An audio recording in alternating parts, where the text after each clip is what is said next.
Okay, I'm going to put a Dynojet kit into the Carby of my KLR650. I'm going to do the stage 2 kit.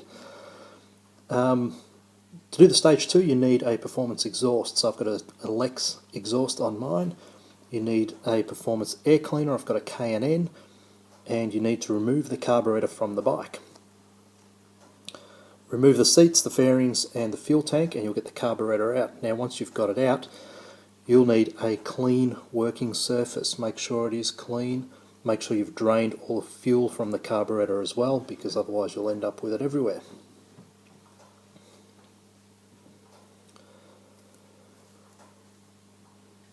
Okay, once you've got that out, remove the top, the black plastic part. Once that will expose the inside. Now there is a spring under that. It's not a lot of pressure, so it's not going to fly across the room. Remove the components. You'll see the slide, which is the part I have there, that has the diaphragm on the top. Okay, and you'll see where the fins go into the carburetor there. That's where it's come out of. There's a retainer for the spring. The needle goes into the middle of that slide and comes out the bottom of it. The end of the needle sits in the main jet at the bottom. There are two holes in the top there. The smaller one off to the side is the one that we are going to drill shortly to make it slightly larger. That's the spring retainer, and you can see the spring back there. There is a locator on the cap for the spring. Okay, so what I've done now is I've actually drilled that hole. It's the one off to the side. That's the slide lift hole. The drill is the DD30 drill supplied in the kit. Now this metal that you're drilling is very, very soft. You can actually almost do it by hand. But do it with a drill and drill carefully. Just drill straight in and straight out. Don't do any of that stuff.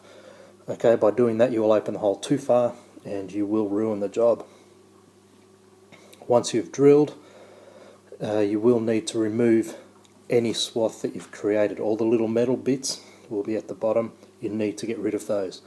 This is the needle that comes in the kit. The needle has 6 grooves located at the top. Now they are very fine, and the kit comes with a circlip. We need to put that circlip into the 3rd groove. In instructions for the kit they call it an E-clip. E-clip, circlip, same thing. Like I said, the 3rd groove down for a stage 2 modification. For the stage 1, I believe it goes into the 2nd groove down. But I'm going to put it into the 3rd groove because I'm doing the stage 2. If you haven't dealt with circlips or E-clips before, be careful. If it pops off, if you don't put it on properly the first time, it will fly away. You'll never find it. Now what we've got to do is replace the actual jet. To do that I've got to remove the bowl, the float bowl at the bottom. Very simply, 4 screws on the top. Take them out, and you will expose the float and the jet at the bottom of the carburetor. Okay, this is the main jet. The main jet is screwed into the end of the emulsion tube. Now to screw it out, put a spanner on the emulsion tube so that you don't pull the tube out instead of just the jet. You just want the jet to come out. That's the jet there. Choose a screwdriver that has a good end on it, not one that you've used as a chisel previously. These jets are brass, so they're very, very soft and they're very easily damaged. Put a spanner on the emulsion tube and very carefully loosen the jet. It'll screw out very easily.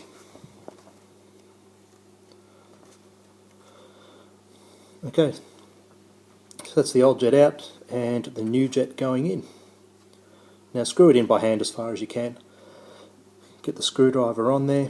Very carefully tighten it. It does not have to be super tight, just enough that it's not going to fall out.